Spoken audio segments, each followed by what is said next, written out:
Мартин 8-ны баярыг тохиолдуулан ижээ авда талархъя гэдэг одоо ахан дүү самтлагийн маань одоо тоглолт маргааш 3 сарын 6-нд Монгол өхөө өргөнд одоо тоглогдох байгаа. Тэгээд бид бүхэн бас одоо өхөө өргөн дээрээ ирээд бэлтгэл ажлаа хангаад байж байна. За тэгээд ахан дүү самтлаг бид бүхний хувьд бол бас олон жил бас хүсэж мөрөөж исэн тоглолтоо Монгол өхөө өргөнд бас маргааш тавих гэж байгаа одоо туйлаас их баяртай байна. За тэгээд нэг айлын 8 залуу бас анхудаага бас энэ том хэмжээний бүрэн хэмжээний тоглолт бас хийх гэж байгаадаа бид бүхэн бас сэтгэл өндөр байгаа. Тэгээд бас нийгэмдээ ах トゥ одоо хүмүүс бас эвтэй найртай байх учиртай нийгэмдээ бас дуу уураар дамжуулж сайн сайхан зүйлийг бас үзүүлэх тэнд тоглолтын бас одоо гол утга учир бас оршиж байгаа. Тэгээ мэдээж бас ижээ аавда сайхан одоо бид бүхний хувьд ижээ аавда нэг гоё дурсамж үтэй. За мөн Монголынхаа бүх сайхан ижээ аав нартаа зориулж нэг айлын 8 залуу бас ингэж сайхан тоглолтыг хүргэе гэж бас олон жилийн өмнөөс бас төдөхөн бас төлөвлөсөн байдаг юм аа. За бид нар ч тэгээд одоо бүгд өөр өөрийн гэсэн үзэл бодолтой өөр өөрийн гэсэн ийм авьяастай залуучууд байгаа. Тэгээд одоо миний хувьд бол мэдээж илгэлээ өргөн за тэгээд зарим ах トゥ нарын хувьд бол одоо хөгжим тоглолтог ч юм уу те тэгээд өөр өөр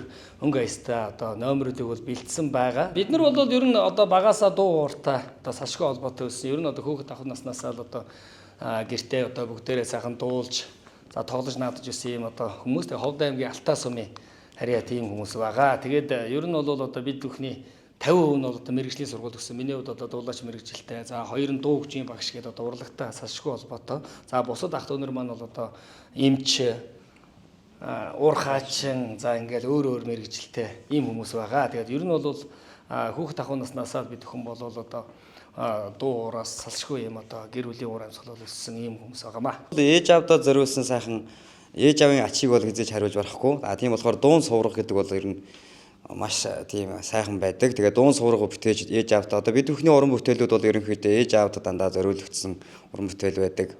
За тэгээд ээж аавынхаа ачийг бол хүн хизээж хариулж барахгүй. Тэгээд ээж аавдаа энэ хороогийн хамгийн сайн сайхныг хүсээд ээж аавдаа бас сюрприз барьсан маш гоё номерууд байгаа.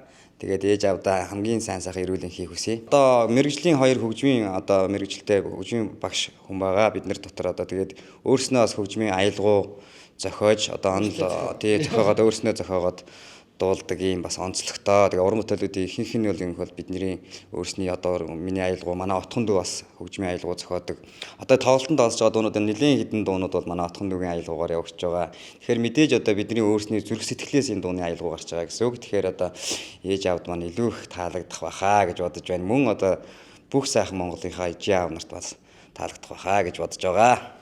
За тэгээ бид хэд ч нь юу байсан ч бид найм чи аав ээжийнхээ одоо сонсох дуртай дуулах дуртай дуунуудыг бас одоо тайзан дээрээс аав ээжтэй зориулж бас дуулах гэж байгаа. Тэгээд одоо хүүхэд ахуй наснаас л бид нэр одоо аав ээжтэй зориул дуулдаг байсан. Тэр дууг бас анхудаа тайзан дээрээс бас зориулж дуулна гэдэг. Ер нь бол одоо тоглолтын найруулга бүх зүйл дээр нь бол ярилцаад бас ирсэн үзэгчтэй сонирхолтой үед авахгүй гоё эрч хүчтэй тоглолтыг л үзүүлэхэд бол одоо хичээж байгаа.